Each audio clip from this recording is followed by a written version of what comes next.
It's recording. Okay. You want me to? I was gonna do Okay. over here. Huh? Okay? I was gonna put it here. It's okay. It's But then good. you just get the side of it. Yeah, that's okay. Your consent to be found. Okay, guys. My name is Amir. I know I met very few of you, but most of you I haven't.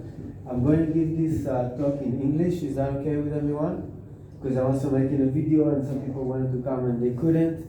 So I'm going to send them a link for it. We're talking, it's basically, I'm going to talk about nutrition.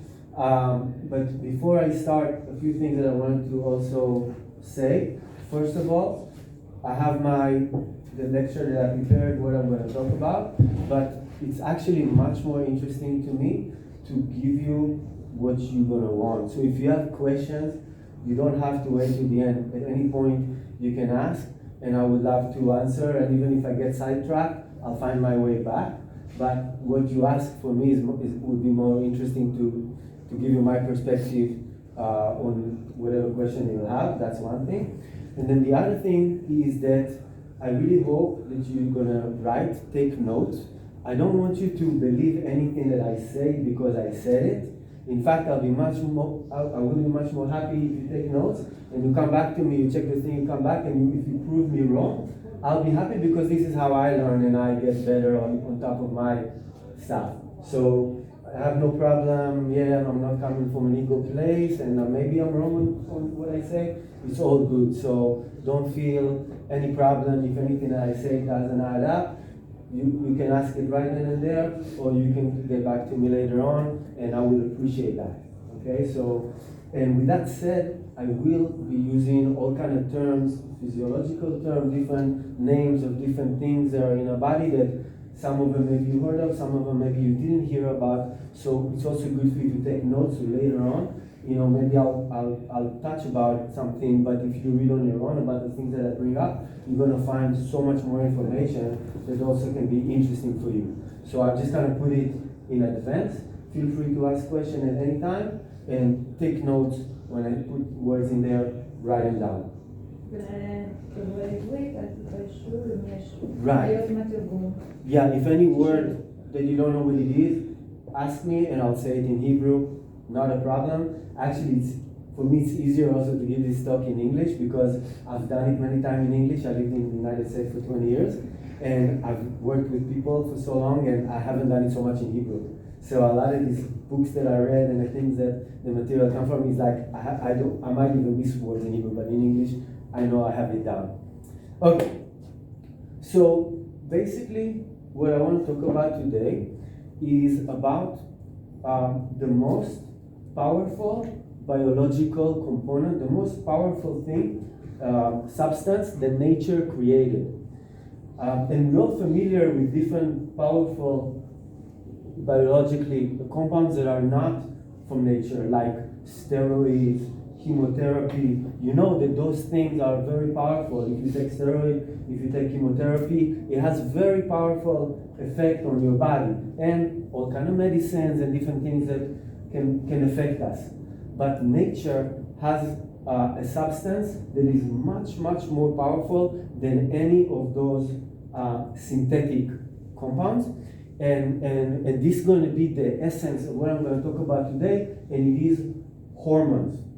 Hormones, the hormone system, the endocrine system, and the reason being is that when you take a medicine, Western medicine, any kind of medicine, the reason that it works is because it have, hey, manishma, feel free. The reason that it works is because it creates a hormonal reaction. If there was no hormonal reaction to the medicine you take, it will have no effect on your body. Your body don't know what these chemical things that the scientists make. They don't know. Your body don't know, but the hormones can interact with it, and it's supposed to affect different organs. You have different hormones that get secreted at different places, and basically the hormonal system is what creates any effect in your body in any way. Mammals use hormones. Also, there's a lot of other particles that are not exactly hormones, but they work together. So there's like different growth factors and things that are not exactly hormones. And so we're talking about actually hundreds, if not thousands, of different substances. They all work together in a system. Some of them are hormones, some of them are other things. And what it is actually your inner communication system of your body. So your body has different, like you have different organs, your heart and your lungs and your muscles. And all of these organs, they're basically made out of cells. And every cell on its own, it's like a living thing. And they make a colony, and the colony of the cell becomes a body part. So it's many cells to put together. Each cell needs to eat, needs to poop, needs to breathe, yeah. And then we have the blood that bring food to the cells, and we have the hormones that create kind of like a communication between the cell, or maybe the cell is a stress, or maybe it feels really happy. So all these things, they're basically million little beings inside of your body, and you govern all these things. And all these juices that are flowing around, enzymes and hormones, they kind of put all of this together. If you look at animals that are not mammals, they also have different things. Like even plants have something. It's not hormones, but they have different enzymes and substances that they're not hormones, but they fulfill a similar role to what hormones fulfill in our body. They're just maybe not as complex as hormones are. So kind of giving you context on what I'm going to, in a little while before I go in. And what I'm going to talk about today is really what I want to do is I want to make it so it's more have to do with your health. And I want to kind of give you some information on how to use the hormone so they work for you, so that they help you accomplish your goals. You come, you train, you put your time. Probably you invested in being healthy and lasting long time, having high quality of life or functionality in your system, not getting sick, not using your insurance and paying the doctor, and getting a result here, losing fat, putting muscle, all these things. All of these things have to do with hormones, and if you know how to work with the hormones, you can get much more result, but basically by going on the good side of the hormones and not going on the bad side of the hormones, because really hormones, the body secretes hormones in response to anything. So when I put food in my mouth, there's a hormonal secretion. And if that food is something natural, like if we were here like 1 million years ago and we have no civilization and we live in whatever this was, a desert, right? So we hunt rabbits or whatever and we eat them. This is what we were supposed to eat. That's how the evolution built us. And if we ate like that, then the hormonal reaction will be in harmony. It will be in balance. But if I eat food that is ice cream and processed food and other things, then probably the hormonal reaction will not be in balance. And so if I look at the animals in the jungle in Brazil, they have perfect shape, perfect balance. But when I look at people's cats or dogs, maybe they're really fat, and I'll be like, oh, poor dog, he's so fat, poor thing. Because if I look at wolves, they don't look fat, because the hormonal reaction to the food is in balance. But the dog maybe eat all kind of grains and things that maybe in nature he wouldn't be eating. So basically the hormones, the reaction to what, for one thing, is what you eat, and also the shapes in your body are created by the hormones. And different balances of hormone will create different shapes. Some hormone will give you big belly. Some hormone will give you very thin legs and arms. So different hormones will create different effect that is visual, but if you don't know, you wouldn't know exactly why. But basically, the more you eat according to our evolution, the more you will be in balance. Also has to do with symmetrical in your body, being symmetrical, and also with your health. So basically, this is the reaction for food that can be balanced or not. Now also there's a hormonal reaction when you exercise.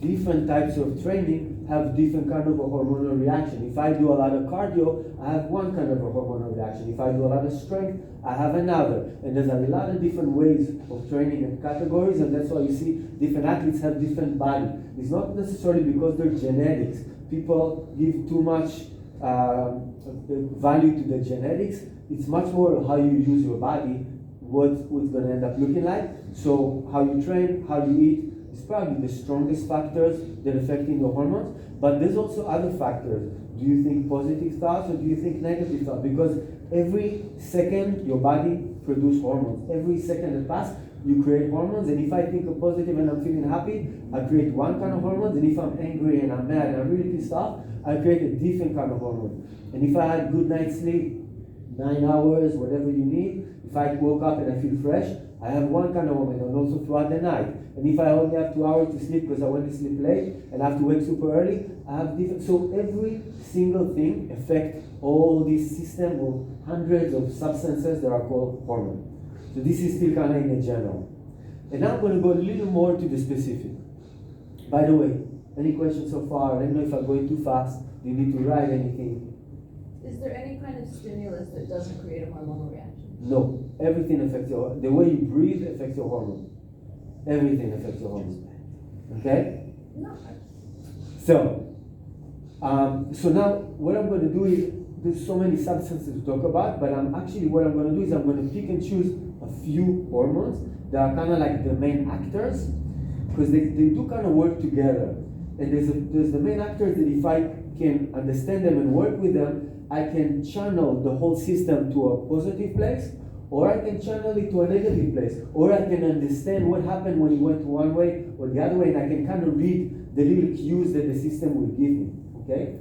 So how do I judge the hormone? Is it a good hormone? That one thing is actually going to call them good hormones and bad hormones.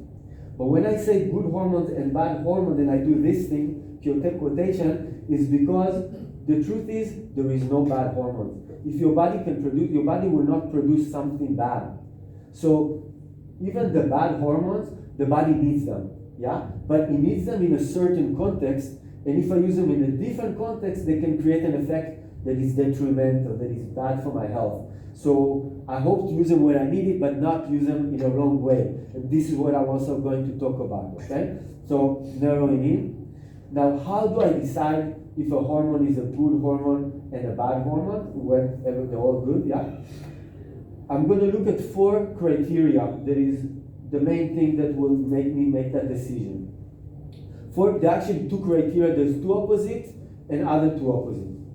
And maybe these are words that you maybe heard, maybe not. It's good to write them down. You can search them on your own. One is the concept of, is this hormone is lipogenic or is it lipolytic? Lipogenic or lipolytic? Basically, lipogenic, lipo is fat, fatty, and genic from the word genesis in Greek, it means the birth of.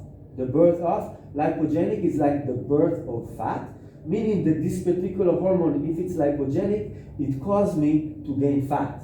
So there's hormones, they're going to make you get more fat. Okay? Lipogenic, and what was the other one? Lipolytic. Lipolytic, I think Lipo and then Lithic, if I'm not wrong. Lipolytic, and lipolytic is basically a hormone that burns fat. Okay? Now, why is this important, right? Because we all know we see these huge people. If we see a huge dog, we'll be like, oh, poor dog. But if we see a huge person, we'll be like, oh, it's genetics, it's okay, we live he's just sitting on the couch, so it's normal, right? But in the jungle, you don't see animals that are obese. You only see it with people because we so separated ourselves from our evolution, yeah? So now, people think, okay, I'm very fat, but I'm healthy. I went to the doctor, he said I don't need any medicine. I don't have cancer, I don't have anything. I'm healthy. So if you're fat and I'm muscly, we're just as healthy. Why? Because we both don't need a doctor. And that's one thing, Western medicine is one of the only places that it's not so much about prevention. It's like if you don't need them, then you're fine. Then you're all the same, we're all equal. The only time you're not equal is if you're sick. If I can put a disease on you, now you need a doctor. So with most other practitioners, if you go to a lawyer, he's probably going to save you so you don't have to go to the judge, so you don't get into trouble because your contract was written correctly. It saves you so you don't get into the problem to begin with. But with Western medicine, it's a little different. And when you see the fat person, he's a healthy person. He's the same like the muscly person. But if you look at the hormones, it's not the same. And if you look at the blood count, the whatever, triglycerides and all that, it's not the same. So the truth is that science did found a very direct relationship between your fat and your health. And basically what it comes down, it's called BMI, body mass index, BMI. And the body mass index, it basically means what percent of your body is fat. So let's say one person, they say I think above 25, they already call it obese. I think in the United States, 25%, some people are 50% fat, so they're considered obese. Then if you say you're 20, and then men's supposed to be a little lower, women's supposed to naturally be a little higher. Bodybuilders in competition, they're like 3%. Yeah. I think you're mixing up two things. Is it okay? Yeah, please. Body mass index is a function of your weight over your height, I believe. So it's just your size compared to your height. It's not your height. Percent fat is its own. No, That's but what I. BMI is your mass, like how much you weigh and how much of it is fat. Okay. That's what I've seen. Again, prove me wrong, please. I remember it being two different factors. But Yeah, we can I mean look that's back. what I see. And maybe I'm wrong. I mean it's okay. Wikipedia says Huh? Wikipedia says height. What is? Percentage. Yeah, fat- that's a height. Okay. I body mean mass I index- read it somewhere. I read Basically, it it's somewhere. like if I'm 5'7", Yeah. and I'm 120 pounds, I have a really low BMI, but it doesn't go into what I percentage see. of that is fat. Yeah, well, join us. Join us. Regardless, the concept is important. Just Yeah. No, Just but say it's good to know. I mean, I read it one way and I'm happy to be correct. BMI is relevant, but it doesn't go into percentage of fat. You guys want to grab a chair? There's chairs in the front if you want. You can sit on the floor or there's a bench. Feel free. Yeah, תרגישו בבית. Okay, as continue. So basically, there's a direct connection between your fat percent and your health. Basically, what science found is that statistically, the higher your fat percent is, the more degenerative processes are operating in your system. You have a higher percent of degeneration. In Hebrew, בעברית ניוון, יש יותר ניוון, and there's also a thing they call degenerative disease. And all these modern day disease that we talk about, they're considered degenerative disease. All the cancer, multiple sclerosis, diabetes. If you look, you'll see that all of these, cardiovascular disease, heart disease, these are all degenerative disease. In Hebrew, it's called machalot nivuniyot. And they're linked directly to your fat percent. The higher your fat percent, the more likely you are to have this disease. But even beside, let's say you don't have this disease, your body is more degenerated. So sometimes you have degeneration of your cartilage in your knee. It's not a disease, but it's also happened the older we get, we get a level of degeneration that naturally happens, but also it correlates with your fat percent. So that's, you can correct me if I'm wrong about it, but that's what I found, that it's directly linked to your fat percent. And so the way I look at it, if I can reduce my fat percent, I get healthier, just there.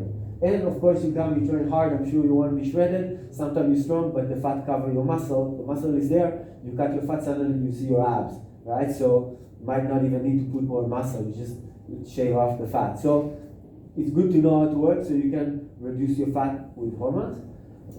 So these are two factors, lipogenic, lipolytic.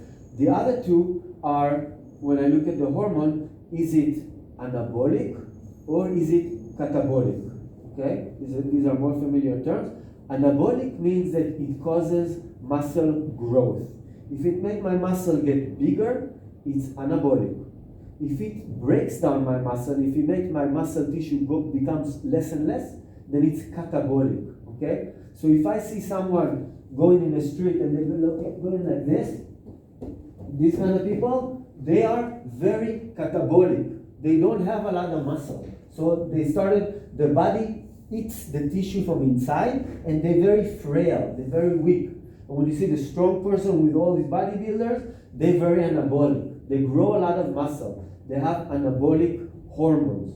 They have a lot of growth hormones. Sometimes some hormones. Anabolic hormones. Then I'm going to get into this different kind of hormones. So what I'm going to do now, so these are basically the four criteria. There are two opposites, sets of two. Do I gain fat or lose fat? Do I build muscle or lose muscle?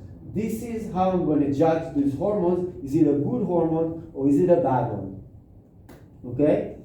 Now, questions so far? Maya? Yeah. No, you should have a question too. I don't have. No? I thought you raised your hand. Okay, sorry. I put you on the spot. No one look at her. I'm just thinking of, like, are there any times, so we're talking in general directions, right? Because most of us are in the same boat in terms of which direction we tend to be imbalanced on. But I'm thinking, for example, of like postmenopausal women who, if they have too low a fat percentage, they can't hold on to their hormones and it's actually less healthy for them, right? Like, I just wanted you The to balance can explain change and from that person it's to not, person. it's not and- always like the farthest you can be, like Right, not zero even- fat is not necessarily healthier. Right, That I'm too making little it, is right now I'm too putting much. a generalization, Yeah. and every specific person and situation is very specific and there's thing to consider. So I'm Gotcha. not, right now, of course, I'm just putting the big picture that we all have hormones, Gotcha. they all work a certain way. You're just setting the directions, Yeah, right? yeah. Okay. Okay, so now I'm going to start calling some of those main actors, some of those hormones, okay? So I'm going to start by calling some of the good hormones. These are the ones that are anabolic and are lipolytic. They build muscle and they make you lose fat. They do both, okay? One of them is growth hormone. We all heard of growth hormone. It's on a family of hormones that are called somatotrophins. And basically this hormone is anabolic and lipolytic. Your body produces it pretty much during the time that you do a heavy resistance exercise. So when you're lifting really heavy, you're going up, you're lifting like 200 kilo deadlift, your body produces growth hormone. Okay? When I go jogging, when I go run like 10 kilometers, I don't get a lot of growth hormone there. But so someone that has a lot of growth hormone is bulky. Bulky is that specific hormone, growth hormone is bulk. Okay? Heavy resistance. Even if I do not so heavy, I get less. And the feeling that I get also, sometimes you lift something really heavy, you put it down, for a few seconds you see stars, you can't even see straight. That's when your body secretes the growth hormone. That's kind of like a sign. That means that you're secreting the growth hormone. So when you get that feeling, you know, oh, I just worked really heavy and now I have this secretion, then that's the feeling. Okay? Also, your body secretes growth hormone when you go to sleep, in the first hour of the sleep. The body, especially if you just train heavy. If you train heavy and then you take a nap, that's why bodybuilders, they always take naps in the afternoon. Sometimes they'll take an afternoon nap and an evening nap and then go to sleep. So 3 times in a day, they secrete growth hormone, and in between, they go to the gym 3-4 times and do a workout. So they break the workout many times, they go work heavy, they take the protein, they sleep, they wake up, they train more. That's the people that are really competitive. So they target all this timing to get as much growth hormone. Of course, except for the one that use steroids, they don't need all that stuff. But there's the ones that are natural. There used to be more of them in the 70s before all the steroids came in. So those ones, they were really managing those cycles. So growth hormone, other hormones that are both anabolic and lipolytic are testosterone and estrogen. Those two are from a family of hormones called androgens. And there's many hormones. Some of them women would be familiar, like progesterone. Even there's byproducts that even become your cholesterol is actually androgen hormone turns into cholesterol, both LDL and HDL, the good cholesterol and bad cholesterol, which I'm not going to go into today, but it's a very interesting topic as well. And if anyone has a question, I will talk about it. But these, even your cholesterol is good, your body makes it, it needs it, yeah? And it's androgenic hormones. Pretty much all of these androgenic, the hormones are both anabolic and lipolytic, both testosterone and estrogen, okay? So these are the main actors on the side of the good hormones. And then on the side of the bad hormones, right now, I'm just going to put one that is a main culprit, and it's called cortisol. Cortisol with an L at the end, not cortisone. That's a different thing, that's a shot when you get in the spine when you're pregnant. But cortisol with an L. And this hormone is both catabolic and lipogenic. It makes you lose muscle and it makes you gain fat. Okay? It's also known as the fight or flight hormone. It's the same one. It's cortisol. Basically, it recruits all of your energy in one. Like you see whatever terror activity, and your body like tense up, and you're like either you're gonna fight the terrorist or you're gonna run away, and all of your energy become available to you. But it's all in your muscle, and your body stops digesting what's in your stomach, and so you end up feeding energy and breaking your muscle. And if some people are chronically in stress, your job very stressful, you need to do a certain amount of sales, and you're going to get fired, and you have a mortgage, and you have to pay off your car, and you have kids at home, so you're always like behind the clock. You're always chronically in stress. You chronically having cortisol. Usually cortisol creates big belly, thin limbs. That's kind of like how it looks. People are chronically on cortisol. So both catabolic, breaks your muscle, and lipogenic. So these are kind of like, these hormones, they kind of like set in their way. They do one thing, the other one do another thing. And then there's another group of hormones that I'm going to talk about, and this one, I kind of call them like a double-edged sword. You know, the sword that has edge on both sides, and either way you hit something. So these hormones, they can bring you to the good side, and they can bring you to the bad side. So these hormones, like if you have growth hormone, it's always good. It's never going to be a problem. And if you have cortisol, it's going to have its effect, but sometimes you need to have cortisol. You know, maybe there's a jaguar in the street, you need to get a little energy. So you need it. But there's some hormones that you can have effect that you might use them for good or use them for bad. And those, basically there's two hormones. One of them is insulin, and the other one is glucagon. Glucagon and insulin. Anyone have a question, spelling, or anything? Oh, but regarding You don't get it the right on the board behind you? Sure. regarding the growth hormone. So you Again, said again? The growth hormone. Yeah? So lifting heavy and Lifting heavy. and low Heavy resistance. It doesn't have to be lifting, but heavy resistance. heavy resistance. Yeah. And repetitions. Not so much. If the higher repetition, the lesser the intensity. Like I'll do one arm handstand, I come down. It's not there. I'm not dizzy, but I feel the growth. I see stars per second. It's the same like you get with the deadlift, because it's very intense. There's so much torque. There's so much impact on me. You know, I push really with everything that I have, and it elicits that hormone for me. So there's different things. You know, maybe you'll punch really hard with everything. Maybe you'll feel it. You know, the exertion is intense. Maya, why don't you take a picture of that and then you can erase it and write it back later so you can use the whole board. Well, Because maybe then I'm she needs to write it back. smart. Do you want to take a picture for Now me? you're smart. By the way, and in any case, at the end when I'm done talking, I will have time for Q&A. So don't worry if you didn't say something now, because when you get the full picture, we can discuss it together. So we said we have insulin and glucose. Is it okay that I'm continuing? Yeah. Can we? Yeah. I don't know what you These call are not certain important. people. These are not important. These are You guys all people, seem really people concerned took it with your outside to watts and work your out times outside. and your imams and your, I don't know. you can I take that. follow you. Do I need to start for a particular reason? I'll ask you if I'm forgetting something. Oh, somebody, I hate this. Somebody left the white part marker without a cap. Oh, I saw the cap somewhere. It was on the floor. No? Nowhere. Okay. There's one over there. Sorry. Just trying to help.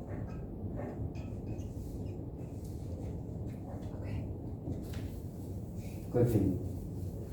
So, insulin and glucagon, they basically one of them manages the other. So there needs to be like a tension between them, which basically what it means is that if you have, let's say, 100% insulin in your system, then you have 0% glucagon. And if you have 60% insulin, then you have 40% glucagon. If you have 20% insulin, you have 80% glucagon. So really they push against each other, they balance each other out. Okay? There needs to be a certain tension between them, where both of them kind of pushing each other, and we try to kind of keep them stable. Okay? Now, basically, insulin is anabolic.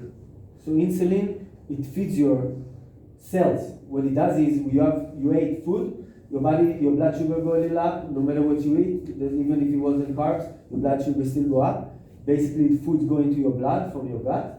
And then your body secretes insulin, the insulin grab whatever the food there and bring it into the cells. So it feeds the cell, so the cell grow. So insulin is anabolic, it makes your cell grow, but insulin is also lipogenic. insulin makes you grow fat. So it has one good thing, but it also has one bad thing. It makes you grow fat, that's not so good, but it also makes you grow muscle. Okay?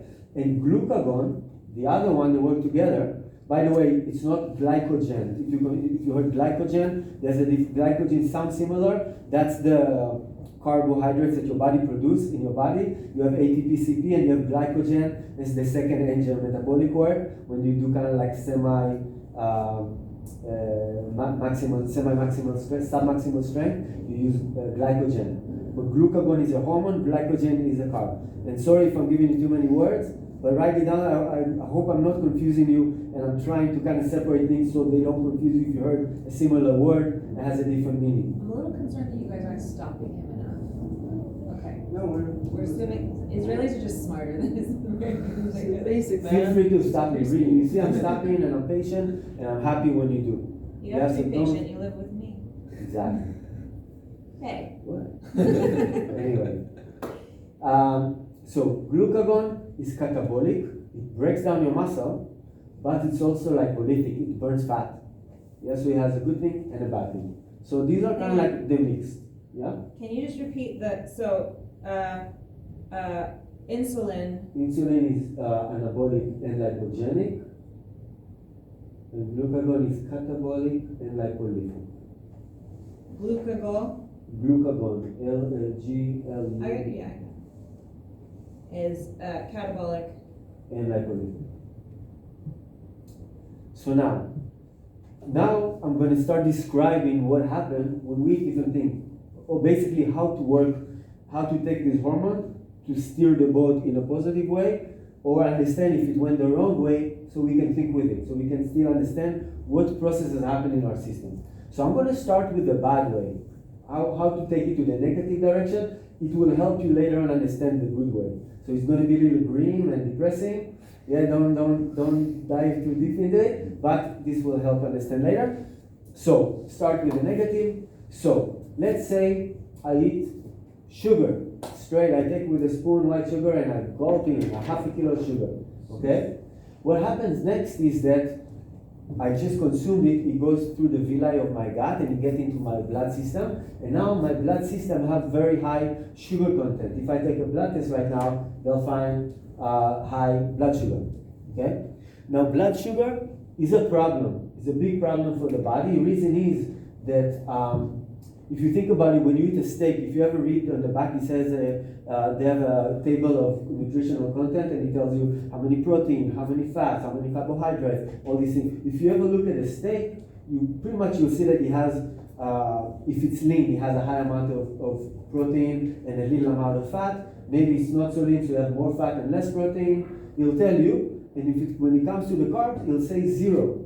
So meat generally doesn't really have carbs. Okay? Meat, most of the meat we take steaks, they're muscles of the animal. So if I slice a piece of meat here as a steak of my muscle, it has protein and carbs. Also internal organs, similar. Most of the time, it's protein and fat, which basically means that we don't really store carbs. We don't store carbs. We use carbs, mostly for energy. But when we build this body, we don't really need carbs so much. Did any of you ever heard the term essential protein? You heard essential amino acids? Essential amino acids. Essential amino acids, basically what it is that in nature there's 24 different amino acids that your body uses out of like 130, because some of them are poisons and snake that bite you and spider. You don't need those, but they're amino acids too. But there's 24 that your body uses to build itself, and your body can produce like 19 or 20 of them, and some of them your body needs but it cannot produce.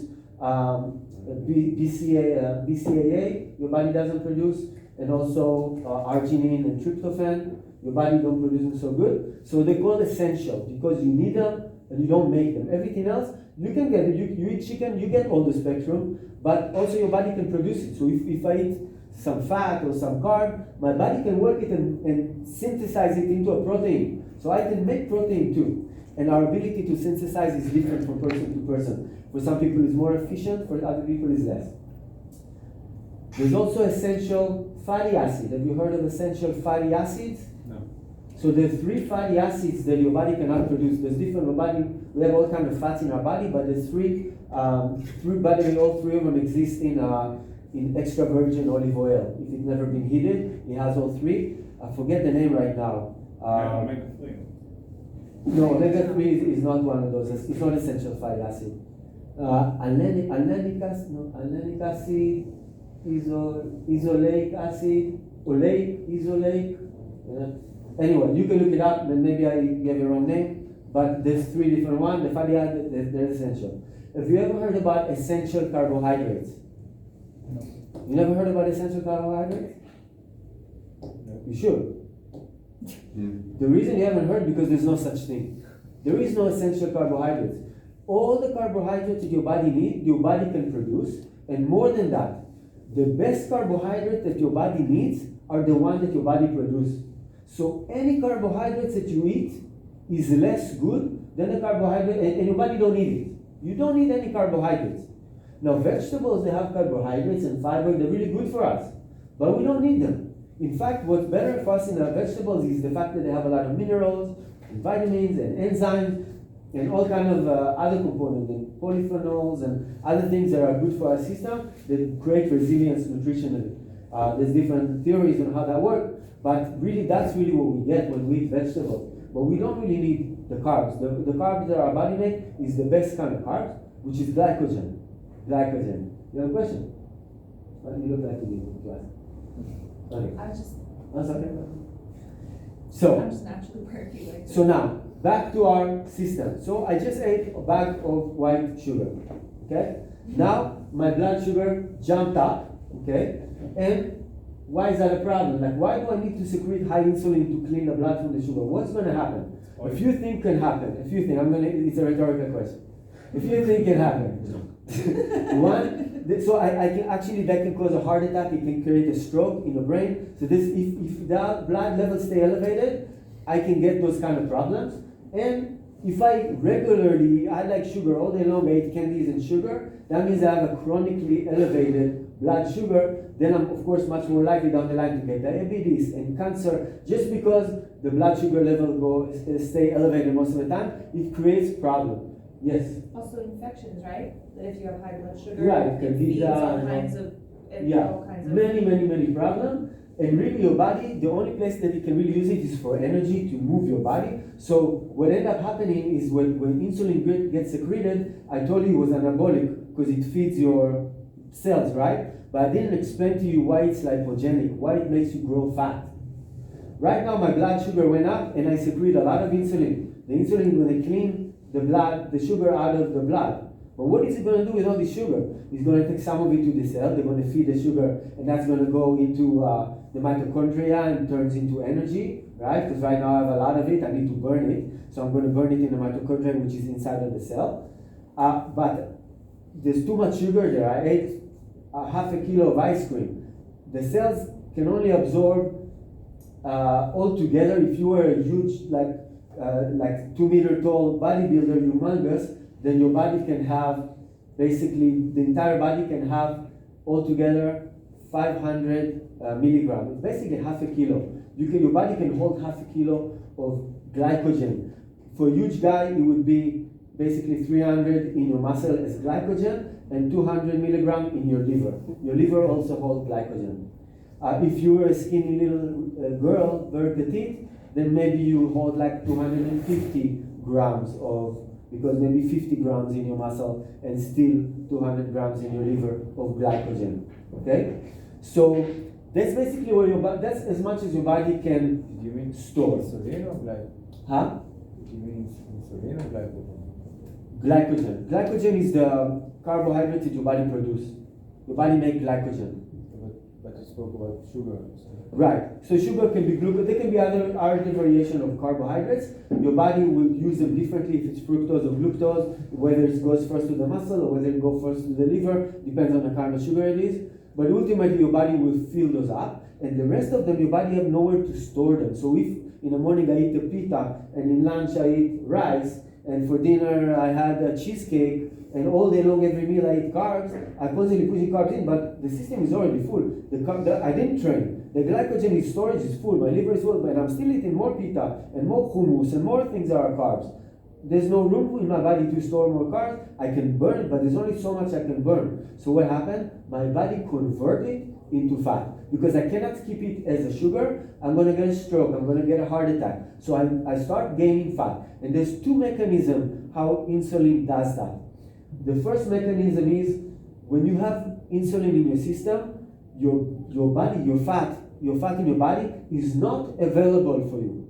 Let's say I weigh 150 kilo and I'm like 40% fat, okay?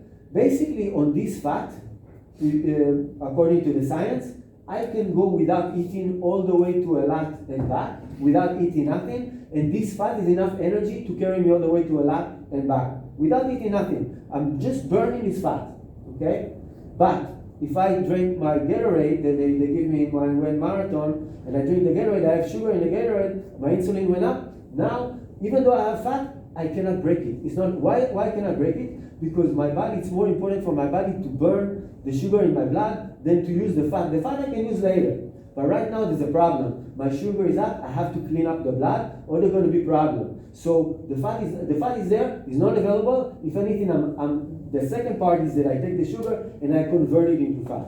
So one thing is the insulin actually convert the sugar into fat, and second, whatever fat is there is not available until your whole system is clean out of sugar, out of glycogen. Okay? Because here's what happened. Let's say I didn't eat fat, I didn't eat sugar. Okay? Now, 10 hours ago, I had some ice cream. Now my storage is full, and I also burned some and created some fat. Okay? And now 10 hours I didn't eat.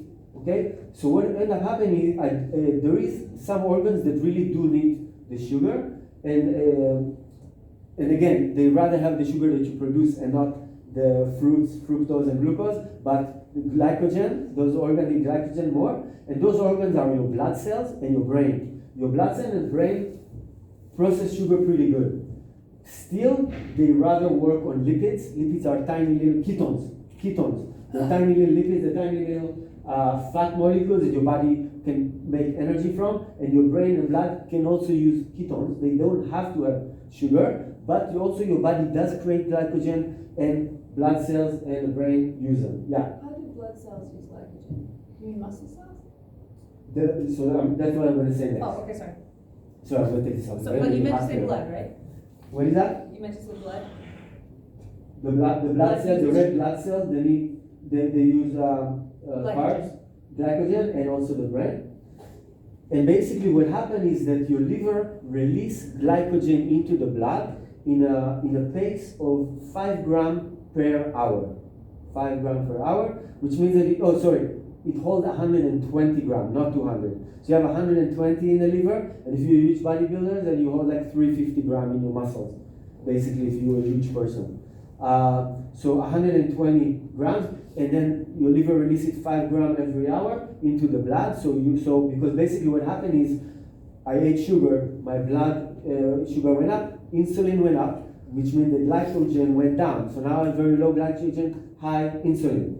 And what ended up happening is the insulin takes all this sugar out of the blood, and now I have a blood sugar crash. Now my blood sugar is plummeting, and I feel kind of dizzy, and I get kind of white, and I'm starting imagining the pillow at my home, and I have no energy, and I'm lethargic, and all I'm thinking of is I'm craving some Coca-Cola or some little chocolate bar or whatever would get my sugar back up. Yeah? So basically what that means is that my sugar level crashed too low. Now my glycogen level is high. I have no food in my system because I digested it, I processed my blood sugar went down. Now glucagon is high. Glucagon is high. There's nothing in my belly, so it starts breaking down my muscle because it needs energy. I'm trying to get my blood sugar up. Maybe I didn't drink the Coke yet. So what's going to happen is naturally the glucagon start breaking down muscle tissue and synthesizing back into energy, into glycogen, so that I can wake up a little bit, yeah? And that will happen, yes? What about the fat storages we already have in our body? So because I'm still in this roller coaster up and down with the insulin, then actually the fat's still not available. because I'm still secreting glycogen out of my liver. It's just the 5 gram is, I still go through this up and down with the insulin. It's not, 5 gram is not much compared to the amount of sugar that I had in a meal. 5 gram is pretty small. It's like 5 little pills, right? 5 gram. But when I eat a meal, there's a lot. So I still have an, even though my liver is secreting 5 gram per hour, there's still a roller coaster on insulin. And that's what you always hear people talk about insulin go up and down, how it's unhealthy. Because really what it means is there's no balance. Those glucagon and insulin are supposed to push against each other, and they keep maintaining a flat level. That's why they say you want to keep your insulin at a flat level. You don't want to go up and down. So that's on the good side. But right now in the bad side. Right now we had sugar. We have a sugar crash. Maybe we ate some sugar, or maybe we broke some muscle, and then the blood sugar went back up, and then it go back down. But let's say we didn't eat nothing. Let's say we decided, today I'm going to do a day clean. Since I have 120 grams of glycogen in the liver, it takes 24 hours. 24 hours to clean 120 grams of glycogen from the liver. So for 24 hours, I will experience those up and down. And by the way, when I hit the bottom, also I deplete my neurotransmitters in the brain, specifically the serotonin, and also norepinephrine. There's different neurotransmitters that also help you kind of wake up, and coffee kind of shoots them up. We need to have good diet, and we feel always vital. When we feel really tired, when the serotonin crash, also we will feel tired. So these things also work together. There's different compounds, they're not hormones. They're different compounds that deal communication in your brain that your body can secrete. So these are all tied into this process of insulin go up, go down, go up, and go down. For 24 hours, you're going to go through the cycle. You have some energy, you're going to crash. You have some energy, you're going to crash. Eventually, you depleted that liver, and at that point, you can start the good side of the equation. Okay? Yeah. Questions so far? Yeah. Unless someone else has one. Yeah. I understand what happens to insulin when you eat sugar, but I didn't understand the part of glucagon and how they work against each other. That part's new for me. Can you just Yeah. So insulin and glucagon in the system, they are together. They make they balance each other, and Right. both together they will always have like whatever amount of them. It will be 100%. Let's say just one or just the other, or anywhere in the middle. Yeah. If you have 30% 50, 60, insulin, then 70% is glucagon. Yeah. So there is more. It's kind of like one pushes against the other. They create a tension. There's an active tension between them, Yeah. basically. Yeah. So as your insulin goes up, your glucagon goes. If that would happen and I go up and down and there's crashes and up, then I don't have an active pressure. They just kind of loosely, the insulin push up and that one crash, and then that one pushes and that crash. They're not really, they're not strong. They're Do not. they have so insulin is lipogenic and anabolic. And Right. glucagon is catabolic and lipolytic. And lipolytic. Right? But otherwise, do they have exact opposite functions? Like insulin blocks your access to your fat storage. Does Glucagon. does glucagon open your access to your fat stores? I didn't speak about it yet. That's on the other side. You want to ask the question right before I speak about it. Good. It's good. It's me that you're keeping up with. I didn't put you to sleep yet. Yeah. So the whole time you spoke about the roller coaster. Yeah. It happens only when we eat sugar. Or when you Sugar sleep. affects that. Exactly. If I don't eat sugar, it doesn't happen. When you say sugar, it's also carbs. Right. So insulin is mostly a response to sugar. The truth is, let's say I ate just a steak. I didn't eat nothing. I took a steak, I cooked it, I ate it by itself. I still get an insulin response. So there's a thing called glycemic index, and there's two terms. One is the glycemic load, and the other one is the glycemic index. Glycemic load is how much the food, how much content it has to keep your insulin up. And the index means how fast will it shoots it up. Like if I drink orange juice, or if I eat an orange, if it had the fiber in it, it slowed down the absorption, so the insulin index, it would be lower because it will not spike my insulin as fast, which it makes it easier for me to control the curve. And if I drink the juice, I get a much higher. So any fruit juices spike my insulin much faster. It's always better to eat the fruit and not to drink the juice. With all the fiber slows down the absorption of of any kind of carb. Yeah. So, but even when I eat meat, there is an insulin response, and different meat have different glycemic indexes. So if I took a burger and I had a burger and I cut it and I chew on it and I eat it, and then I take another burger and it's a filet mignon, I don't need to chew it. It's like a pudding, right? I slice it and I eat it raw. Actually, what ends up happening is that it has a little higher glycemic index. It's absorbed easier to the blood. And if I eat a burger, which if I take the same burger and I put it in a machine that grinds it and I get ground meat and I make a patty and I put it by itself clean on a skillet and I eat it as a burger, it shoots my insulin higher. So processed ground meat has a little higher, but it's still not going to create a problem with my insulin crashing. But I will get a little bigger insulin response. And you can look up insulin glycemic indices of different foods and you'll see the number and you'll get an idea of how they relate to each other. So that's interesting, something also to do. So it's just how available the energy content of the food is to you. And this is one side of the equation, because I will get back to this meat on the other side of the equation. Oh, sorry. Yeah. If you drink diet soda, like have aspartame or monk fruit or Right. fucking stevia or anything that's 0 calories. Right.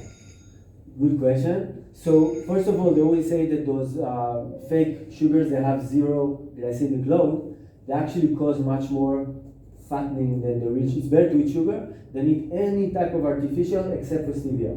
Stevia actually doesn't have, because stevia is natural. But anything else is compounds that are made in labs, and there's research. There's science on it, you can find it, and it shows that they create people to get much more obese. All these zero Coke, Diet Coke, zero, all these things.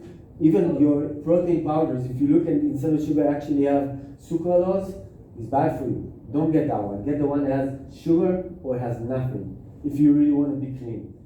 But, The question was, does it give you an insulin spike? Right. So what happens is you have different hormones that talk to each other. It's a big system of inside communication. I don't know if you heard the term insulin resistant. Insulin resistant is a stage before you be on the way to become diabetic. You have insulin resistance, you have pre-diabetic, and then you have diabetic type 1, type 2. Basically, really, these are all, and later on you become Alzheimer, they say diabetic type 3. And if you're diabetic, you're more likely to get Alzheimer. The Alzheimer is diabetic of the brain. The brain cannot feed itself, just like your body with insulin that is not effective and you cannot process your food. You need to shoot insulin, all that kind of stuff. Basically, what it means is your communication system don't work as good. Your insulin resistance. You need more insulin to do that, to clean the same amount of food. That if you are not insulin resistant, you need less. The more fat you are, the more fat percent, the more insulin resistance you are. The more you get lean, it's a spectrum. It's not today, maybe tomorrow I'll be leaner, I see my ab more, so tomorrow I'll be a little less insulin resistance on the spectrum. So I'm moving up, we all have on a certain level of a little more insulin resistance, a little less. And specific to your question, if I eat a chewing gum, I chew it, it's sweet, very nice, now it's not sweet anymore, I throw it out.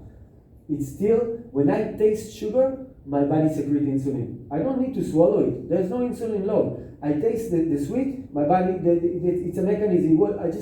I don't even need to taste. You can do it. Once you tune into your body, you will see, I can think of something sweet, and I will sense that awakening of sugar, craving, and insulin just by thinking. I don't even need to taste it.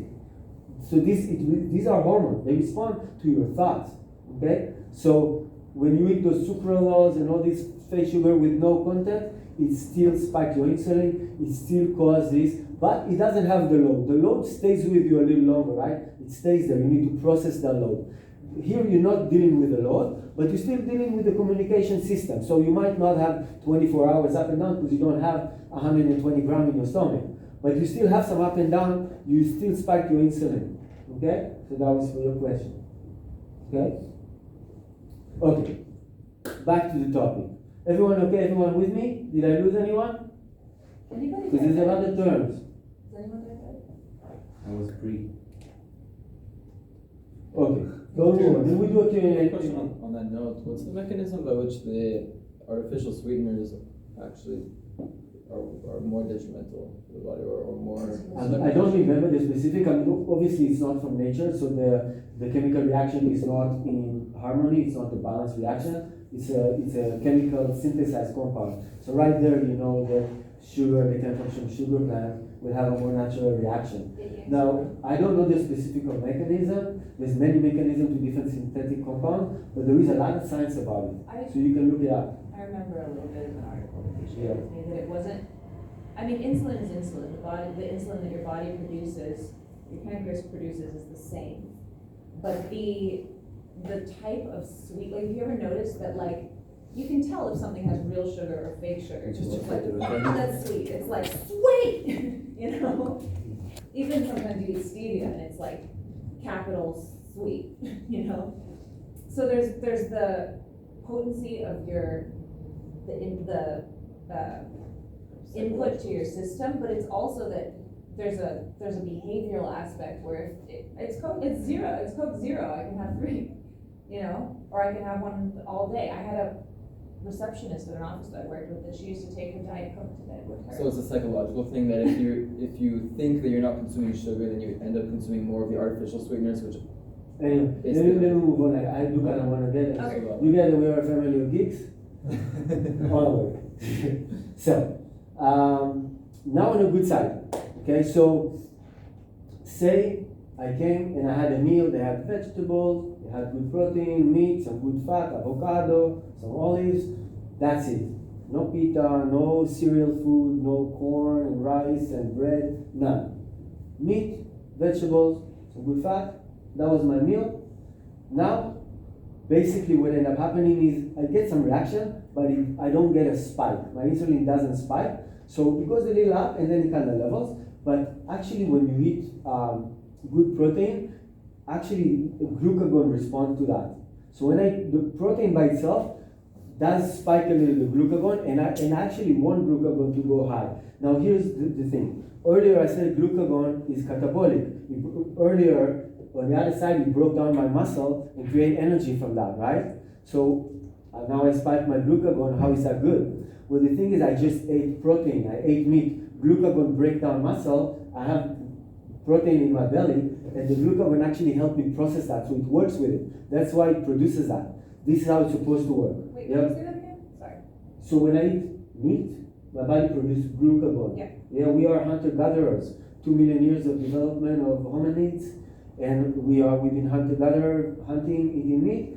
Body produces glucagon, and that glucagon breaks down what help me digest what I eat, so I don't lose muscle. But it's also lipolytic. So now the glucagon help me burn fat. Yeah, and anyone, even if I have 3% fat, I still have fat. I can use the fat to function, because if I eat sugar, I burn the sugar. I need to burn sugar. I need to get rid of the sugar. But if I didn't eat sugar, everything in my body can operate on fat, and everything works better when you operate on fat. Most people don't even know the feeling, what it's like when you operate in fat. I'm sure all of you heard the story. They have the story about the cardio. This doctor in the 80s, they came up with the concept of cardio, and everyone started jogging. What was his name? I forget his name. He wrote a book about it, about jogging. It was in the early 80s, before all the jogging happened. Basically what happens is, oh my God, that's right. What did I just say before this, doctor? Jogging. Most of us don't even know. Catabolic, it breaks Most down people, so when we talk about cardio, we always say, okay, I need to do cardio for like 2 minutes for the first system, and another 12 minutes for the ATP, CP burned in the first minute, and then 12 minutes I kind of both, and then I go more and more into glycogen. And then they say after 15, 20 minutes, now I'm burning fat, and now I can keep running, so I should run 45 minutes, so I get a good 20 minutes window that I burn fat. Have you ever heard about this theory? Yeah. Oh, yeah. This theory is true. It works like that for most people, because most people eat a lot of carbs. And you burn the carbs all the time, and you put more carbs in, and you never run out of that cycle of the up and down. So you need to do all this cardio to get to a place where your body ran out of glycogen, that it only burn fat. Considering you didn't just eat sugar bar right before the jogging, which then it's not available for you, and you jog a little bit and you get hungry and you crave. There's that thing of the craving of sugar. Even though you had a meal, your belly is full, You know, it's called hormonal hunger. Again, on the bad side, hormonal hunger. When sugar crashes, you're hungry, but your belly is full. You just ate. Why are you hungry? Your body, it takes like 3 hours of the food to come out of the stomach into your intestines, and a few more hours to finish out of the intestine. Your body absorbs the food. Even in the intestine, you have bacteria that breaks down the food there. So you have food there. You just ate an hour ago. Why are you hungry? It's not hunger. You're craving sweets. It's hormonal hunger. It's your blood sugar. That's what it is. These are cues that you can know. Oh, I know what I'm feeling now. I recognize this. I know what it means. It's signs. Your body tells you things. But you need to, when you understand, you tune in and you fine tune. You understand that. So, back again. I'm losing track. Glucagon spike. Glucagon. Cardio. So, if I constantly have this problem with insulin, I need to do this jogging. Me, I don't eat carbs. I don't. I eat clean. It keeps me young and healthy. All day long I burn fat. I don't have anything else to burn. I don't eat carbs. I mean, I burn fat. I burn fat all day long. I breathe. My body. I just sit here right now, sitting. I'm burning fat. I don't do nothing. I'm burning the process of your body to keep me warm. My body right now is working hard so I don't get room temperature. Is on fat. It's burning fat. My breathing is on fat. Everything I do is on fat. If I start jogging right now, I burn fat from the first second because I was also burning fat when I was walking. Because that's what's available for me. And every muscle of your body, every cell of your body is much more, it's clean energy. Your body works much better. It creates less problem with your body when I break down fat. Read about it. Don't take my word for it. Read about it. It's interesting. I'm just giving you the title, the caption. There's a lot of material. So basically you have low insulin and high glucose. Basically, I keep the insulin pretty low and the glucagon pretty high, and I keep it even. Yeah. So You should basically, eat fat though. huh? Impressive. What You is? said you should see him eat fat. Impressive. So it creates, basically there's also people talk about getting old, and it's basically an effect of free radical. The free radical, they mostly actually get created in your intestines, and mostly get created in your intestine when the intestines are full of crap, different processed food and carbs, and you get much more problem with that. So free radical, if you eat clean, you have less of them. So the free radical, they oxidize your body. When you take meat, it's red, beautiful steak, you cut it in the middle, it's beautiful red. You leave it on the counter, you come back 10 minutes later, it's brown. You cut it underneath, it's still red inside. That's oxidation. That's what happened. People like to eat aged meat, it's a little softer. I don't like aged meat, but it's considered the more expensive, and I don't know much about it. Your body also oxidizes. You get more oxidized, your muscle, that's what happened to them. With oxygen, it's like a slow burning. Yeah, so also your skin get more wrinkles and all these aging processes that happen in your system, they're a lot from oxidation of free radical. Is an acid in your system. When you eat more clean, when you burn more fat, you get less of them. Okay? Huh? רדיקלים חופשיים. So these are all, there's so many terms I'm bombarding you. That's why I knew you guys should write these things, and I hope you have. So it's hard to remember all these weird names.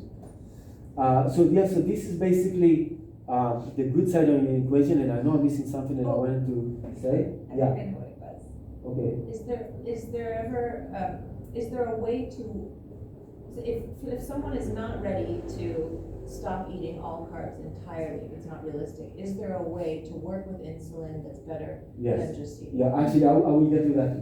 Like, I would respond right away if it's something I wasn't going to talk, but if people get me sidetracked, great.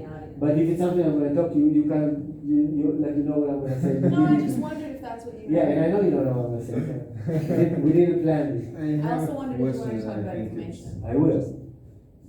What about people that are like genetically have like high cholesterol? So genetics is overrated, and the function affects your hormones much more than the genetics.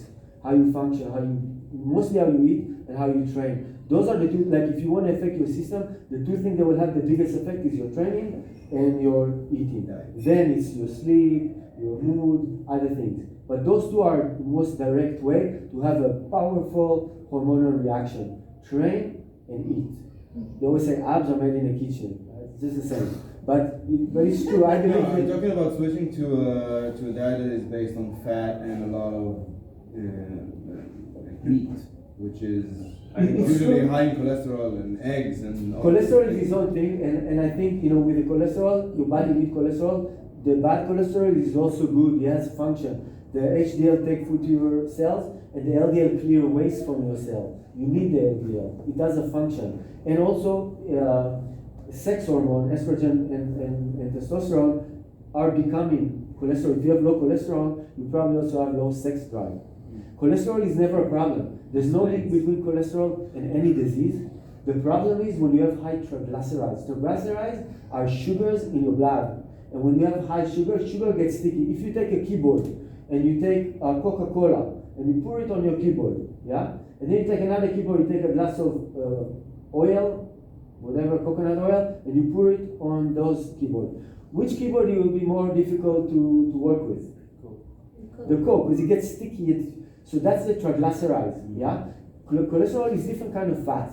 Your body can, now it's true that with certain kind of, it can have different shape, like the LDL can have small little molecule or bigger molecule. The smaller ones are better, and it depends what kind of fats you eat. If you eat better fat, you have the smaller one. So there's also different shapes of the cholesterol. They can be better or worse, but ultimately it binds with the sugar to create, the התפנות של הכלי דם, that blocks the blood vessel, cardiovascular disease. That's because if your triglycerides stay low and you have a high cholesterol, it's not a problem.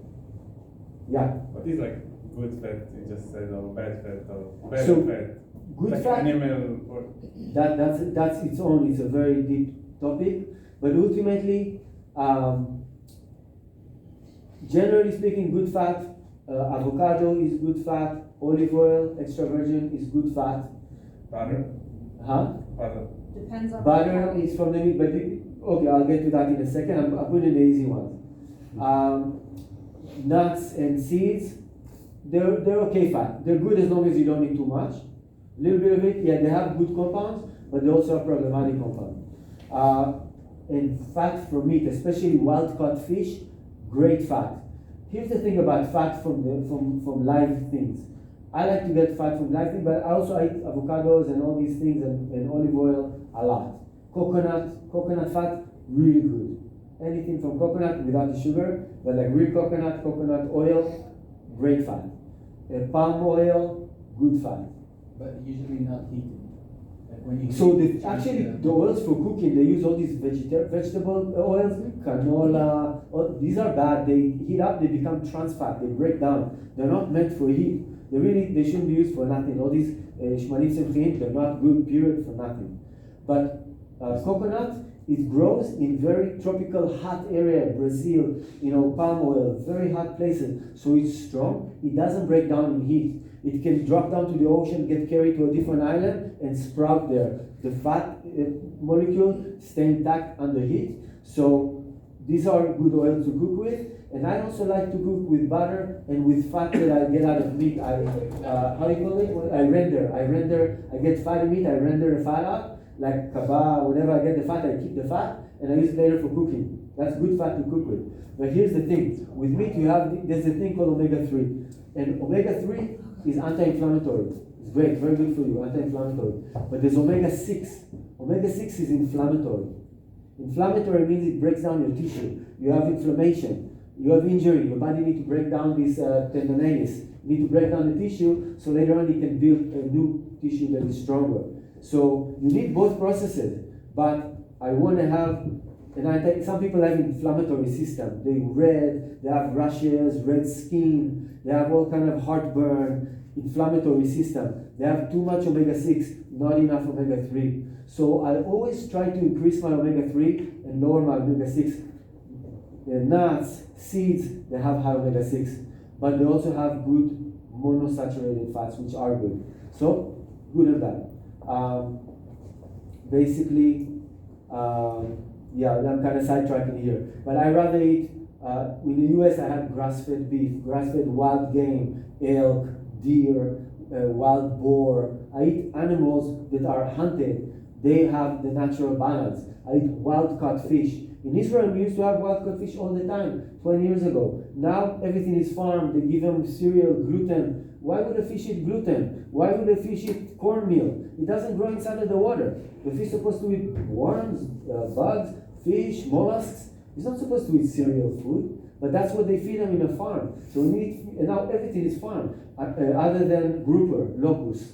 Locust, they cannot farm it. So that's a good fish, also expensive. Or codfish. that they cannot farm it, but it's come from the Atlantic Ocean. It doesn't grow here. So you have to get geeky and find which fish are not farmed. Now it's hard. Even mushed, they farm it now. It's everywhere. Why do you need to farm it? And so it's farmed though. So it's not. And here's the problem with farm. Here's the problem. When animals get fed with grain, what ends up happening, and also for us humans, they find that the ratio of omega-3 to omega-6 is between 1 to 10 and 1 to 20. 1 omega-3 to 10 to 20 omega-6. But if you look at wild animal, any land animal, fish, the ratio is 1 to 2. On every 1 omega-3, they have 2 omega-6. We are 1 to 10, 1 to 20. When we eat these animals, they say, oh, you eat meat from the industrial complex. It's true, it's not so good for you because this meat ate grain and it has 1 to 10, 1 to 20 omega-6. You're not going to get a lot of omega-3 there. It's true. I still eat meat here in Israel. I don't find grass-fed. I get a good quality. Some guy grows his own up in the north. I always his own farm. If anyone needs, I'll give him his number. He brings it down from the north once a week. I don't filter my meat, and it's good. It's not grass-fed. But evolutionary, my system needs to eat that. I know what it's going to do with my hormones. I still going to eat it. I wish I could get more omega-3. I take supplement omega-3 because I need that. But that's about the It fast. also has to do with the stress. Let me move on, because I want to be done in 45 minutes. And I want to give time also for general Q&A, and I'll just kind of wrap my little spiel.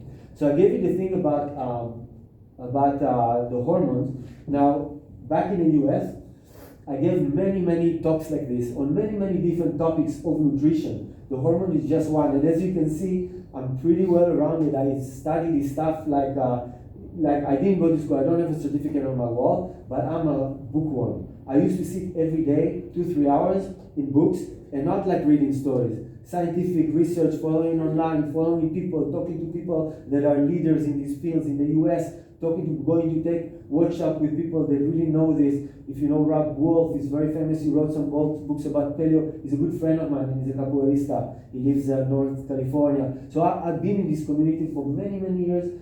I work with a lot of people on nutrition. I build them nutritional programs. I gave countless lectures. That's why you see I'm not shaving on your beard with this lecture. You can see that I'm used to this. And I wanted to also kind of give you a little information. There's a lot of nutritionists and people come with different agendas, and some of them, on my view, don't really understand nutrition even though they have a certificate, and some do. And a lot of them do say opposite things. And for me, I come from the evolutionary standpoint, from the biological. It doesn't make sense. That is not because the system works a certain way. So if you want me all day to eat seeds and whatever, okay. And some people can be healthy on that, but a lot can't. It's not going to work for everyone. And it's okay with me. If you want to eat whatever you want, I don't judge people unless they pay me to do it. But here's the thing. I don't care. People think, oh, if you judge, I don't care what people eat. Really, I don't. I care what I eat. And I want to help. If someone asks me for your opinion, I'll tell them, I'll be honest. And again, I've seen people that have really good ability to synthesize their food, and even though they're vegetarian, they're really healthy. But majority of the people that I've seen, they're really fat and unhealthy and weak. It's very hard to build a muscle when you're not getting the protein. That's my opinion. But here's the thing. So I also kind of want to tell you a little bit on how my take about working with people on nutrition. Nutrition is a science. If this is a machine, it works a certain way, but it's a little different for everyone. Genetic is also a thing. A different human grew up in different parts of the planet. The system is geared a little different to different foods. Generally, it's similar. However, there's also a very big part. There is a different kind of science, psychology. We underestimate how big part psychology take in food. Comfort eating. Oh, I feel down. No, I'm sitting at home. I have nothing, and I put something on. You can't control it. We don't. Social eating. I'm with my family. What? You're not going to drink vodka? We'll drink vodka. You have some too. You're going to be a bummer in a party. You're not fun when you don't drink. Yeah. These things, they affect us. We put things that create an effect in our body, and we need to take that into consideration because they say failing to plan is planning to fail. If you don't count this, you're going to eat emotionally. You're going to have other reasons. You're going to be with your family and your culture, your family eat a certain way, and you're going to want to eat it with them. So there's ways to work with these things, and you need to take everything into account. When I work with people, I don't believe in taking things away from people. I don't believe that word. I think it's wrong. You know, people that go on diet, they say, okay, now my doctor, my nutritionist gave me a diet this whole week, lettuce. I'm gonna eat lettuce the whole week, just lettuce. I eat lettuce for a whole week. After a week, look, I lost 10 kilo. I had lettuce and I drank water. 10 kilo I lost. Then what? Next week, I eat normal and I was a little more hungry. A month later, I weigh the same. So what did I do here? I did a diet. A diet, usually when people think a diet, it's like a week, maybe 2 weeks. I'll do a diet for a month. And then what? You eat the same way. You get back to every one of you is in balance. You are a result of a balance of your hormones, a balance of how you eat and how you move, mostly. And the little things around it. This is how your composition right now is, and this balance is good. This is where you are right now. From wherever you are, if you make a little change in your balance, I call it lifestyle changes. I always try to look, I change a little here. I give it some time, I let it stabilize. Now my balance is a little better. Now I change a little bit there. Now my balance is a little, so it's a process. If I say, oh, I know so much, I just got the whole spiel and I understood everything, and I'm going to change everything. Try that. Try to get my how I eat, and try that for a month. See how it's going to work for you. After a month, you're going to say, "Fuck this guy. I'm going to eat whatever." You're going to get sick of it. You're like, but I don't get what I really want. It's not going to work. You can't change everything in one shot. It doesn't work. You're going to break down. There's going to be things come up for you, and you're going to come back to what you grew up eating, what you're comfortable eating. So I don't believe in working from here. Yeah, we are much more emotional creature than we are rational. But the rational, we can direct our emotion. We can understand what's good, and we can direct. But really, we have to let our limbic system, our emotional, gradually, slowly shift the balance. So let's say if whatever nutritionist, let's say some kid is 16-year-old and his whole face is full of acne, pizza face, and he's like, okay, well, I don't know why, I'm oily skin, let me go see a nutritionist, right? The nutritionist be like, okay, what do you do, what do you eat, how you eat? You're like, oh, all day long you eat chocolate so much, you love chocolate, okay, well, chocolate, it makes your skin oily and you need to cut the chocolate, no more chocolate for you. The kids go, okay, I'm not going to eat any more chocolate, right?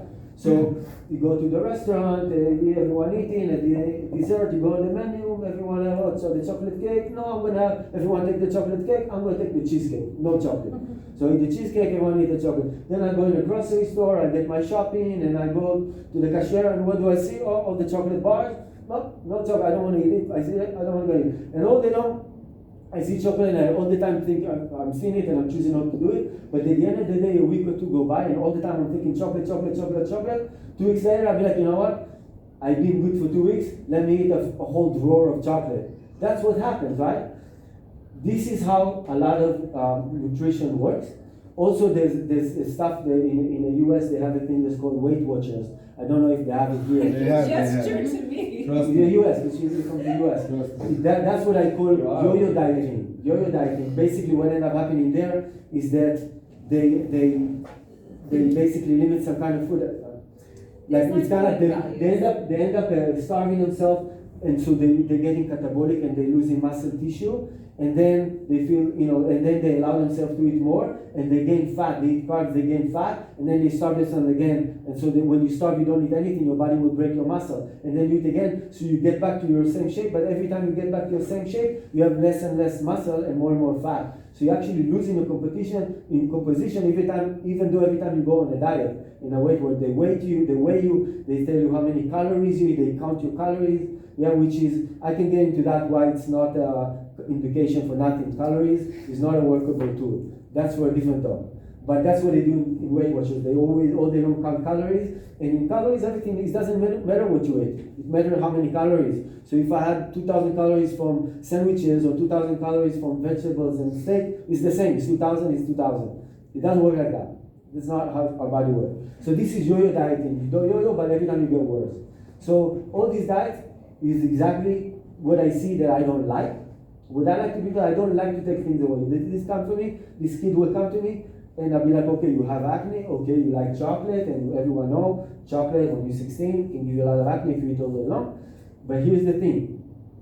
When I work with someone, I give them education. Like this lecture is something that also I did a lot with people that I work with. With every person I find what is the main roadblock, what is their needs, what do they actually want, and what do I see that is a problem. I analyze the people. But then when I finish do that, then I get the full picture, and then I'll be like, okay, so you eat chocolate and you have acne, you want to get rid of the acne, but also I'll be like, okay, so I can see that you don't eat a lot of green leafy greens, you don't eat a lot of nuts, and green and nuts have a lot of magnesium. And magnesium is a very basic mineral that we all need in big quantity. And if we don't have enough magnesium, either we take a supplement, or better off we have leafy greens, spinach, dark kale, nuts. You get your magnesium. It helps calm you down. It helps you go to sleep. We need that.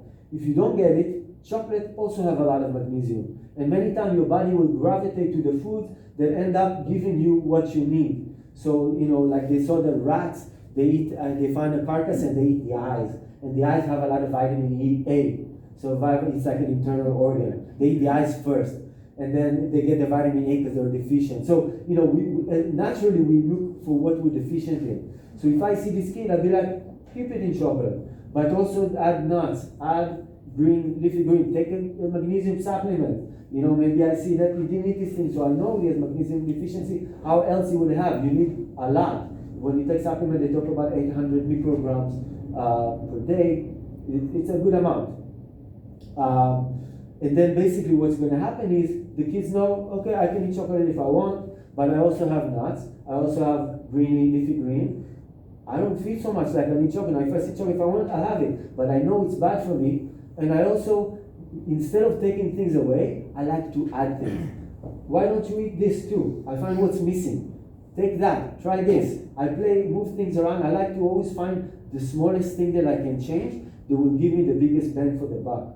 So I don't like to make people uncomfortable. I don't believe that it works. I don't believe that people should be uncomfortable when they diet. I don't believe in diet. I believe in lifestyle changes that are slow, that are gradual. And it's true that someone who's really obese, out of shape, never trained, he'll have harder time. I'll need to make a much smaller change for him and see if he sticks with it. And someone who's already fit and he's willing to change a lot, I can do a little more. But I also need to see that I can sense that I'm going to give you something that's going to work. The main thing is when I work with people, it has to succeed. It be something that the person can take. And I always say a cycle that I do will be 3 weeks.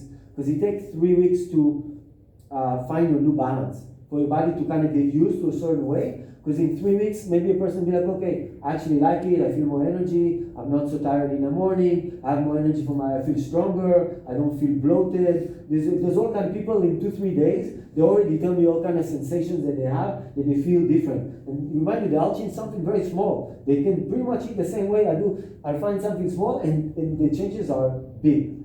And then 3 weeks down the line, they'll be like, okay, I'm ready for more. Then we do another cycle. This way we work smart, and this way they get to keep the change. They don't just like try something crazy and forget about it, it's too crazy. No, they get to keep, they get to study, and also when I work with people, I give them information because it's important to me to educate people. Like this is for me education. I gave you something. You can already think with it, you can research it further, you can learn, you can get smarter and be a little more conscious about your eating habits and what it means in your system. And you can listen, you can feel those things, and you will see already you can work with it.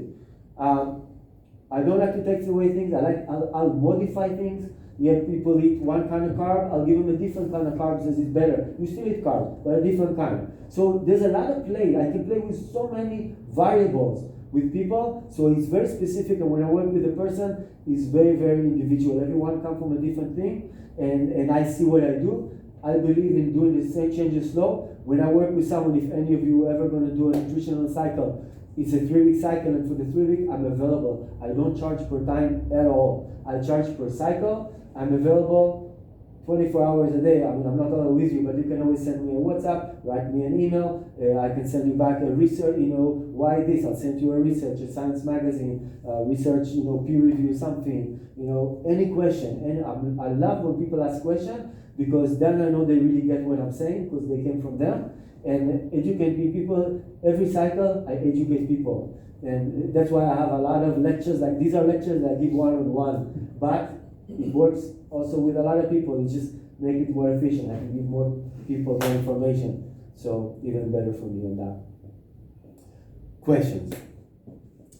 Let me just check that I'm still recording because sometimes it gets turned off. Oh, it's still working. Nice. Okay. So we eat 3 meals a day of a pound of meat each meal. Again, I'm sorry? You eat 3 meals a day and each meal you have like a pound of meat. I don't need too much. Okay. For one thing, what I eat is irrelevant because I don't want you to try to eat what I eat. Ketogenic diet. What I eat is very, very different probably than all of you. And so I don't want to try to stretch yourself to eat what I eat.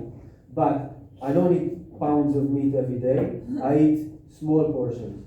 Because your body can only process so much protein, and if you eat more than that, you end up kind of rotting inside of your system. You don't really break it down, and then it gets to your skin, bad smell, your feet, and all kind of other problems. Rotting food inside of it. Basically, your stomach is a moist, hot, dark place. You put meat in there more than you can break down. What's going to happen in a hot, moist, dark place? You'll get aged meat. It's gonna create all kind of things that you don't want to know. It's getting more expensive. Huh? It's also very acidic. Like it's not like Right. It's acidic too. That's a different thing. It makes That's a a- mess. Yeah. So does this mean we should limit the amount of food we eat per meal?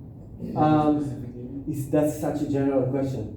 Like I can't fully really relate to it. But here's the thing. I will give you an answer. When I said when I eat carb, I get a big insulin reaction. When I eat a huge meal, like I'm stuffed, like I'm full, I get, no matter what, even if I had no carbs, I get a huge insulin reaction too. So, people, they need to stuff themselves to get the full feeling. Like, I hardly ever feel full. Sometimes when we do like Christmas or Thanksgiving, and I get to that place where I can't move, I'm the source of I all get an these bad insulin habits. spike. Yeah? So that when you have a big meal, you get the insulin spike. That answer. Otherwise, it's weird for people. Sometimes they'll be like, oh, I ate and I'm still hungry. It's weird. This changes that happen and you learn to know your body in a different way. Some of these changes that like like I'm always light. I can always train. I can always move. I eat. I can train right away. Like I could. Are there certain foods that you would never limit? Like if you've eaten your portion of protein that you know is good for you and you still feel hungry, what are the foods that you might? I never limit vegetables, specifically cruciferous vegetable. Cruciferous, cauliflower, broccoli, cabbage, kale. Yeah, these are the families called cruciferous. Those are the better vegetables you have. Any kinds of food that you don't eat at all? Then I don't eat at all. Like I mean, I pretty much I try pasta, to. for example? I never eat like bread, pasta, cereal food. Very, very, very, very rarely. Once in a. What about rice? I don't eat that. You know, But again, you don't need to compare yourself to me. And there's a lot of things on the way. I'm not saying that you No, should but- eat like me. like would you suggest to someone to stay away Maybe. from Okay, so from here's the one thing. thing and Yeah. get more? So yeah. let's say I talk to someone and he'd be like, all day long he eats a cereal for breakfast, right? Cornflakes with the sugar, Frosties, Cocoa Pops. And then he comes to me and he said, look, now I stopped eating cereal for breakfast and now I eat fruit salad for breakfast. And I'm feeling better. I'm like, great.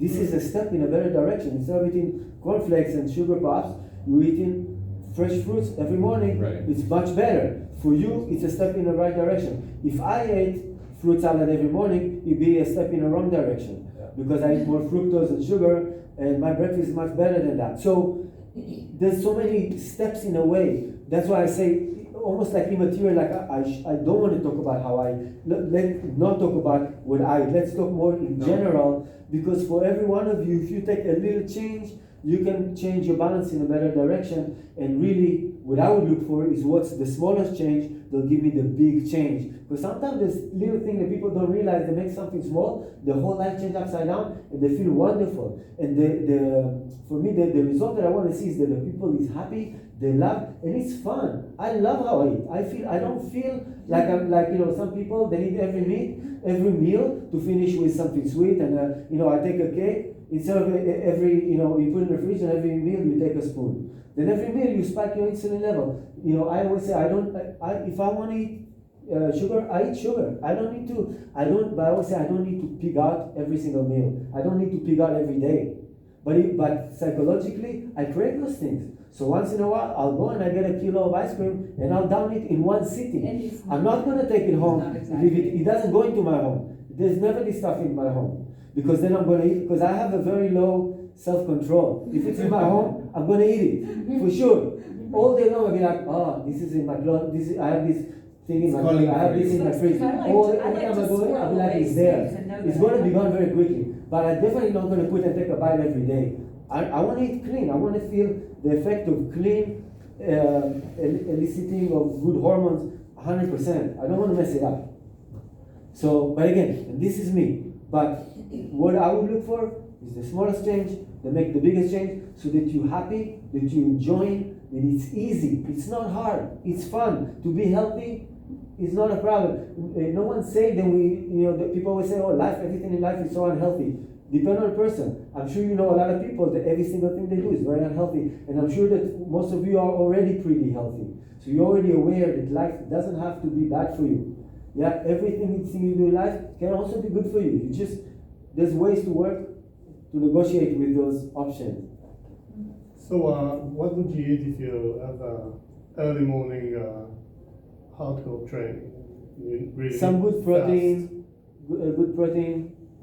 Protein is good before. Protein is good before training, and protein is good after training. So What is good protein? Huh? What is good protein? I like before? meat. I think meat really helps to be how long robust. before training?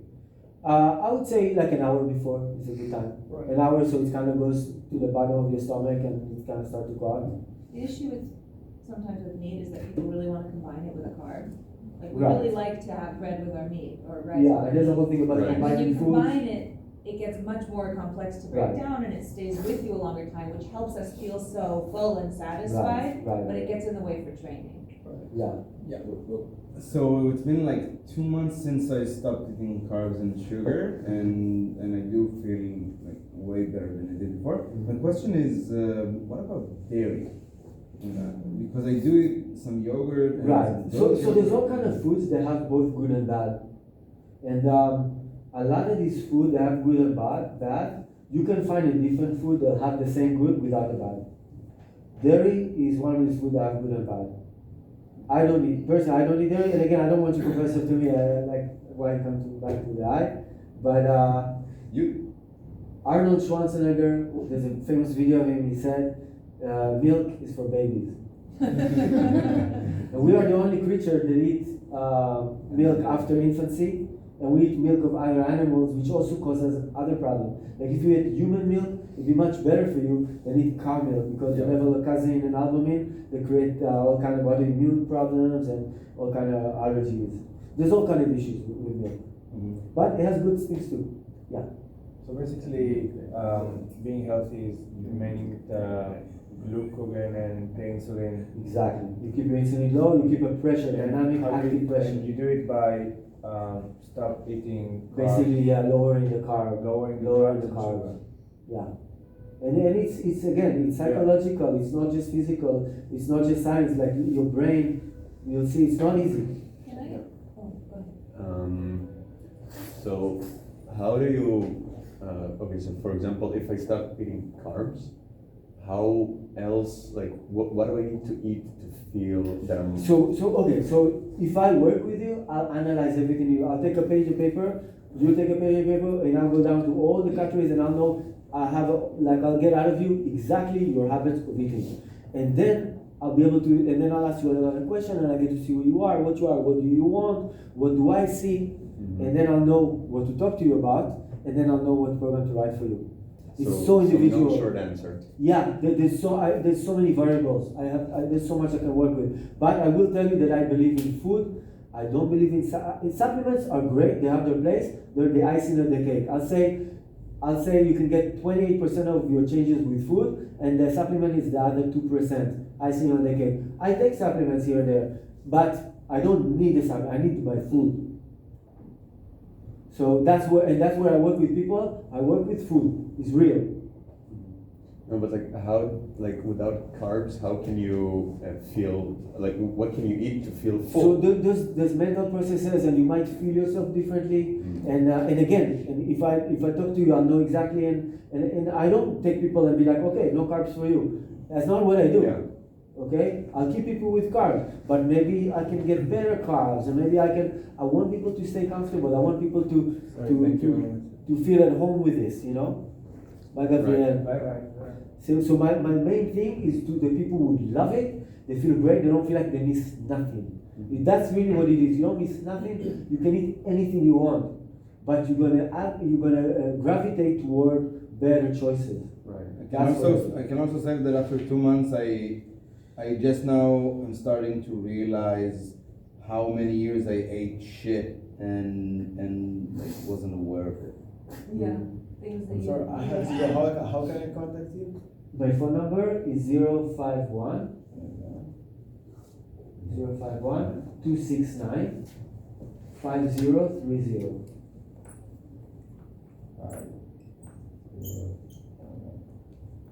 So, since overall, generally speaking, carbs are bad and meat is amazing, what kind of advice would you give to vegans? Funny enough, I have a lot of vegan friends in the US. My best friend there is been vegan her whole life. Vegetarian, not vegan. And there's different kind also in veganism. You have raw vegan, there's all kinds of different vegan.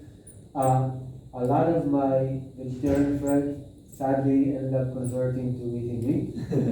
And some didn't. My best friend tried different things. And for a while she decided she was a pescatarian. She was only eating fish. But like fish is not an animal. She's almost You're a bad influence on our environment. Yeah. But even if people want to stay a vegetarian, vegan, there's things to do. There's things to do. I'll still take them in a better direction. It's not going to be optimal. I'll be blocked. But also, people do it for different reasons. Some people do it because they don't like it. Some people, they feel sad for the animals. Some people, so there's all kind of reasoning. And so it's important, it's interesting to look into and be like, why? And why everyone is its own person. But what kinds of nutritional advice can you give them if they're not going to eat meat? And obviously, the things There's that so are in much. the diet are So carb. here I was talking about one topic, but like I said, there's so many. I can give you 10 different lectures, and all will be about nutrition, and I will not say the same lecture twice. It's about There's so much. balancing the picture. By the way, I have a website with a blog. I also in the US I was writing for magazine, 2 magazines specifically that are famous. On It magazine, owned by Joe Rogan. If anyone watch UFC, he owns On It. And I'm a contributor. I write a lot of articles for them, and also for Unconventional Athlete. But a lot of these blogs that I wrote there, they're also on my website. And I have a nutritional blog. I have like 7 different blogs in different categories: instructional, eco-friendly blog. I have all kinds of philosophical, and I have nutritional. So there's a lot of great advice and tips and information also in blogs. If you want to read stuff, Fundamentals of Movement is my website.com. Fundamentals of Movement, nutritional blog. So you can dig into my brain a lot, and there's links there to all kind of scientific literature as well from the blog, so it's interesting. It's not about forcing people to start eating meat. No, right. Yeah. It's about kind of minimizing Is there carbs and anything you can maximizing. do? So there's a lot. Right, so that's why I'm This is wondering. one. I gave here the lecture that I thought would be most applicable to this crowd, the people that come for hardcore training. I know that everyone here hardcore training. I figured that this knowledge, people want to get shredded, people want to build muscle. Here is the quickest way: know your hormones. I figured that that's what you guys are gonna want. I could talk about other things that maybe be also interesting, but I wanted to give you the best thing I can give you. Okay, but there's other things more. Is it okay if I say something about the psychological piece? Yeah. Because I am Amir's wife. And when I first moved in with Amir, huh? We love you, Amir's wife. When I first moved in with Amir, I was like, yeah, that's it. And I'm like, get shredded, I'm gonna do everything like he does, you know? And exactly like what he's saying was my experience, where the way that I look at the way Amir eats, and I'm not going to tell you guys what it is, but I was like, oh, he has a lot of discipline. Like, he really, you know, he loves himself by hating himself, you know what I mean? Like, punishment feels so good kind of thing. And what I didn't understand is that for him, he was nurturing himself with everything that he did. And when I tried to do the same exact motions and eat the same exact way, it felt like I was punishing myself day in and day out. And every time I was like, no, I'm just going to eat this fat instead of the sugar that I want, or like I was constantly taking stuff away from myself. He never like actually worked with me. I was just imitating him, like jumping on the bandwagon without actually working together. I'm not a disciplined person. I'm No, not. no, I am. Yeah. And I projected it onto him hardcore. Point being, and over years and after many fights of me being like, you are gonna judge me if I eat sugar, and he was like, I really am fucking not. Where I've sort of landed after 5 or 6 years of living together is that there are certain pieces that have started to make sense, and it's been a hugely emotional journey for taking something that in a different context would have felt like a punishment to have to eat that as a meal, but only eating it if it felt like basically finding the way to view something that is good for me as a way of loving myself. Like, so much of our food habits are based in what did mom give me to eat? Like, what did my mom put in my mouth when I was a baby? What she didn't. Or what she didn't. And so oftentimes it's like sugar and sweets, and then there's this like huge comfort feeling, and there's a huge feeling of satisfaction and fullness that comes from that. But what we're disconnecting is the content of the food from the feeling that it gave us. And so there's kind of like a merging of pictures that starts to happen when you make nutritional changes in the right way instead of the wrong way, where eating something that is good for me is not equated with